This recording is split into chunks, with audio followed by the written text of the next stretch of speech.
தலைவரோட கூலி படத்தோட ஆடி லான்ச் அப்படிங்கிறது இப்போ பிரம்மாண்டம் வந்து ஸ்டார்ட் ஆயிடுச்சு நேரு ஸ்டேடியமில். ஃபேன்ஸ் எல்லாமே செம்மையாக வந்து கொண்டாடிட்டு இருக்காங்க. சன் பிக்சர்ஸ் இப்போ லைவ் வேற போட்டுட்டு இருக்காங்க, நம்மளால வந்து பார்க்க முடியுது. இந்த ஒரு ஆடி லான்ச்சில் நம்ம தலைவரோடைய நெருங்கிய நண்பரான உலகநாயகன் கமலஹாசன் அவரும் வரப்போறாரு. இந்த மாதிரி வந்து ஒரு நியூஸ் வந்து இப்போ வந்து போயிட்டு இருக்கு. ஸோ அதை பற்றியும் ஆடி லான்ச் எந்த மாதிரி இருக்க போது அதை பற்றி பேச போகிறோம். கமல் அவர்கள் வருவாரா அப்படின்னா ஸோ அது வந்துட்டு கன்ஃபார்ம் தெரியல.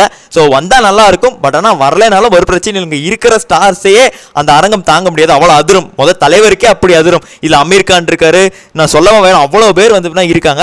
இதுல இவரும் வந்தாருன்னா நல்லா இருக்கும், பட் பிஸியா இருக்காரு இந்த மாதிரி கொஞ்சம் சொல்றாங்க. நம்ம கொஞ்ச நேரத்தில் தெரிஞ்சிடும். இப்பவே ஃபேன்ஸ் எல்லாமே அரங்கத்தை அதிர விட்டுட்டு இருக்காங்க. தலைவரோட பாட்டை கேட்டுக்கிட்டு தலைவர் உள்ள வரும்போது எப்படி அதிர போகுது.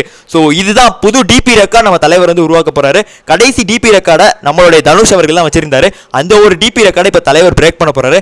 அதுலயும் மாற்றுக்கிறது கிடையாது. ஸோ செம்மையா செலிப்ரேஷன் போயிட்டு இருக்கு. ஸோ எல்லா அப்டேட்ஸுமே நம்ம சேனல் தொடர்ந்து வந்துகிட்டே இருக்கும். ஸோ கூலி ஆடி லான்ச்சை பற்றி ஸோ சப்ஸ்கிரைப் பண்ணி வச்சுக்கோங்க. நன்றி, வணக்கம்.